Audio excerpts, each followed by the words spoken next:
بسم اللہ الرحمن الرحیم۔ السلام علیکم ورحمۃ اللہ وبرکاتہ۔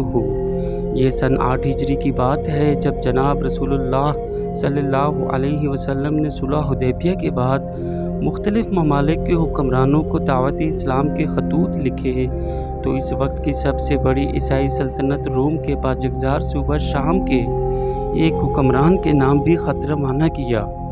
خط لے کر جانے والے صحابی حضرت حارث بن عمیر رضی اللہ عنہ تھے، جنہیں قیصر روم کے ایک ماتحت عرب سردار شرجیل بن عمرو نے شہید کر دیا۔ ان حضرت صلی اللہ علیہ وسلم نے اپنے سفیر کے قتل کا قصاص لینے کے لیے 3000 صحابہ کرام پر مشتمل لشکر روانہ کیا، جس کا کمانڈر حضرت زید بن حارثہ رضی اللہ عنہ کو مقرر فرمایا، جو کہ ایک آزاد کردہ غلام تھے، جبکہ لشکر میں حضرت خالد بن ولید اور بعض دیگر معروف جرنیل بھی شامل تھے۔ اس لیے عام عرب روایت کے مطابق زید بن حارثہ رضی اللہ عنہ کی تقرری کو محسوس کیا گیا، مگر آپ صلی اللہ علیہ وسلم نے لشکر کو انہی کی قیادت میں روانہ کر دیا اور ساتھ ہی یہ ہدایت فرمائی کہ زید بن حارثہ رضی اللہ عنہ شہید ہوں تو ان کی جگہ عبداللہ بن رواحہ لشکر کے امیر ہوں گے، اور اگر وہ بھی شہید ہو جائیں تو جعفر بن ابی طالب رضی اللہ عنہ لشکر کی کمان سنبھالیں گے۔ 3000 صحابہ رضی اللہ عنہ کا یہ لشکر جب شام کے علاقہ بلقا میں پہنچا تو نہ صرف شرجیل بن عمرو 1,00,000 فوج جمع کر کے اس کی کمان کرتے ہوئے مقابلہ کے لیے موجود تھا، بلکہ خود قیصر روم بھی 1,00,000 فوج کے ساتھ اسی علاقہ میں خیمہ زن تھا۔ یہ اس وقت کی سب سے بڑی عیسائی سلطنت اور دنیا کی سپر پاور روم کے ساتھ مسلمانوں کی پہلی معرکہ آرائی تھی۔ امیر لشکر زید بن حارثہ رضی اللہ تعالی عنہ نے اپنی عددی قوت کو دشمن کے مقابلے میں بہت کم سمجھتے ہوئے جنگ شروع کرنے سے قبل جناب نبی اکرم صلی اللہ علیہ وسلم سے دوبارہ رابطہ قائم کرنے کا خیال ظاہر کیا، مگر حضرت عبداللہ بن رواحہ رضی اللہ عنہ اور بعض دیگر حضرات نے اس سے اتفاق نہ کیا اور رائے دی کہ اب جب کہ ہم یہاں تک آ ہی گئے ہیں تو پیچھے مڑ کر دیکھنے کی بجائے مقابلہ میں ڈٹ جانا چاہیے۔ چنانچہ موتا کے مقام پر 3000 کا یہ لشکر شرجیل بن عمرو کے 1,00,000 کے لشکر کے مقابلے میں جا کھڑا ہوا۔ جنگ شروع ہوئی اور امیر لشکر حضرت زید بن حارثہ رضی اللہ تعالی عنہ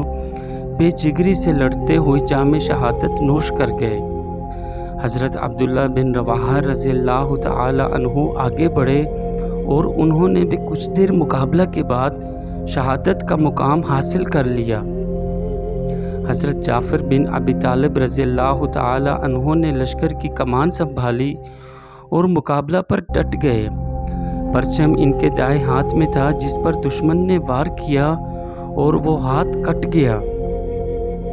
انہوں نے پرچم دوسرے ہاتھ میں لے لیا، اس پر ایک وار ہوا اور وہ بھی کٹ گیا۔ اب پرچم کو انہوں نے گردن میں دبا کر گرنے سے بچایا اور پوری دلیری کے ساتھ کھڑے رہے۔ اس دور میں میدان جنگ میں پرچم کا گر جانا شکست کی علامت سمجھا جاتا تھا۔ حضرت خالد بن ولید رضی اللہ تعالی عنہ ایک سپاہی کی حیثیت سے لشکر میں موجود تھے اور جنگ میں شریک تھے۔ انہوں نے یہ منظر دیکھا تو جرأت سے کام لیتے ہوئے آگے بڑھ کر پرچم تھام لیا اور لشکر سے مخاطب ہو کر اعلان کیا کہ جناب رسول اللہ صلی اللہ علیہ وسلم کے مقرر کردہ تینوں امیر باری باری شہید ہو گئے ہیں۔ اب مشورہ کا وقت نہیں ہے، اس لیے میں نے از خود آگے بڑھ کر کمان سنبھال لی ہے اور اب اس لشکر کی کمان میں خالد بن ولید رضی اللہ تعالی عنہ کر رہا ہوں۔ حضرت خالد بن ولید رضی اللہ تعالی عنہ کے سامنے اس وقت سب سے بڑا مسئلہ یہ تھا کہ مسلمانوں کو اس لشکر کو دشمن کے نرغے سے بحفاظت کس طرح نکالا جائے، اور اس وقت کی معروضی صورتحال میں کامیابی یہی تھی کہ لشکر کو مزید کسی نقصان کے بغیر جنگ سے باہر لے جایا جائے تاکہ صورتحال کا اثر نو جائزہ لے کر نئی حکمت عملی طے کی جا سکے۔ چنانچہ انہوں نے کمال حکمت عملی، حوصلہ مندی اور تدبر کے ساتھ اس لشکر کو دشمن کے نرغے سے نکالا، لیکن دوبارہ جنگ میں شریک ہونے کی بجائے مدینہ منورہ واپسی کو زیادہ بہتر سمجھا۔ ان حضرت صلی اللہ علیہ وسلم کی خدمت میں تفصیل عرض کر کے نئی ہدایات لی جائیں۔ یہ لشکر جب مدینہ منورہ پہنچا تو اسے عام طور پر شکست سمجھا گیا، اور اسی وجہ سے مدینہ منورہ کے کچھ لوگوں نے آنے والے کو میدان جنگ سے فرار کا طعنہ دیا، مگر جناب رسول اللہ صلی اللہ علیہ وسلم نے اس پسپائی کو شکست قرار دینے کی بجائے دوبارہ حملہ کی تیاری کے لیے میدان جنگ سے واپسی قرار دیا، اور یہی وہ موقع تھا جب حضرت خالد بن ولید رضی اللہ تعالی عنہ کی جرأت و تدبر اور جنگی حکمت عملی کو سراہتے ہوئے جناب نبی اکرم صلی اللہ علیہ وسلم نے انہیں سیف اللہ کا خطاب بھی دیا۔ اس غزوہ میں مسلمانوں کے پسپائی کا بدلہ لینے کے لیے جناب رسول اللہ صلی اللہ علیہ وسلم نے اپنی حیات مبارکہ کے آخری ایام میں ایک لشکر شام پر چڑھائی کے لیے پھر تیار کیا، اور اس کا امیر حضرت زید بن حارثہ رضی اللہ عنہ کے فرزند حضرت اسامہ بن زید رضی اللہ عنہ کو مقرر فرمایا۔ وہ اس وقت 19-20 برس کے لگ بھگ عمر کے نوجوان تھے۔ ان کی امارات پر بھی بعض حضرات کی طرف سے اعتراض کیا گیا تو حضور صلی اللہ علیہ وسلم نے فرمایا کہ تم لوگوں نے اس کے باپ کی امارات پر بھی اعتراض کیا تھا، لیکن بخدا وہ بھی امارات کا اہل تھا، اور یہ اس کا بیٹا اسامہ بھی امارت کا اہلیت رکھتا ہے۔ ان حضرت صلی اللہ علیہ وسلم نے بیماری کے باوجود خود مدینہ منورہ سے باہر تشریف لے جا کر لشکر کو روانہ کیا، مگر یہ لشکر ابھی تھوڑے فاصلے پر جرف کے مقام تک پہنچا تھا کہ حضور صلی اللہ علیہ وسلم کا وصال ہو گیا، اور حضرت اسامہ بن زید رضی اللہ عنہ لشکر کو لے کر واپس آ گئے، اور آپ صلی اللہ علیہ وسلم کی تجہیز و تکفین میں شریک ہوئے۔ رسول اکرم صلی اللہ علیہ وسلم کے وصال کے بعد حضرت ابو بکر رضی اللہ تعالی عنہ خلیفہ بنے تو ہر طرف بغاوت اور ارتداد کے فتنے اٹھ کھڑے ہوئے، اور بہت مشکل صورتحال پیدا ہو گئی، جس کی وجہ سے حضرت عمر بن خطاب رضی اللہ عنہ اور بعض دیگر صحابہ کرام رضی اللہ عنہ نے خلیفہ رسول اللہ حضرت ابو بکر صدیق رضی اللہ عنہ کو مشورہ دیا کہ اس موقع پر اسامہ بن زید رضی اللہ عنہ کے لشکر کو شام کی طرف رومیوں کے مقابلہ کے لیے روانہ نہ کیا جائے، بلکہ مدینہ منورہ کی حفاظت اور دفاع کے لیے اس لشکر کو روک لیا جائے،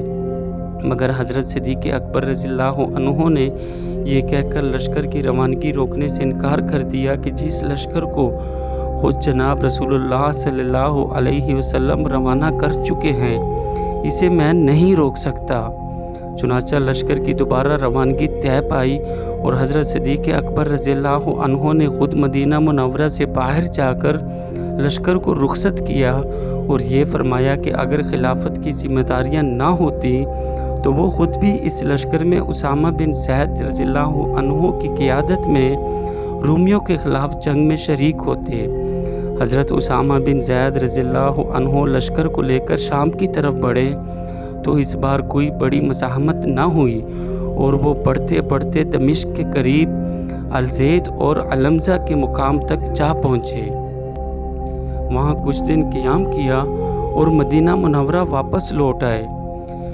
یہ لشکر غزوہ موتہ میں مسلمانوں کی وقتی پسپائی کا جواب بھی تھا،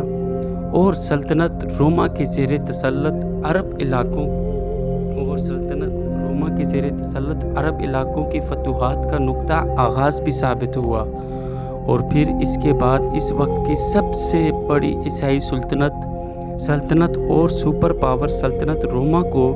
مسلمانوں کے پے در پہ حملوں کی تاب نہ لاتے ہوئے سمٹنے اور سمٹتے چلے جانے میں زیادہ دیر نہیں لگی۔ سبحان اللہ، یہ تھی میری آج کی ویڈیو۔ امید کرتا ہوں آپ سب کو پسند آئی ہوگی۔ میرے چینل کو لائک کریں، سبسکرائب کریں اور شیئر کریں۔ اللہ حافظ۔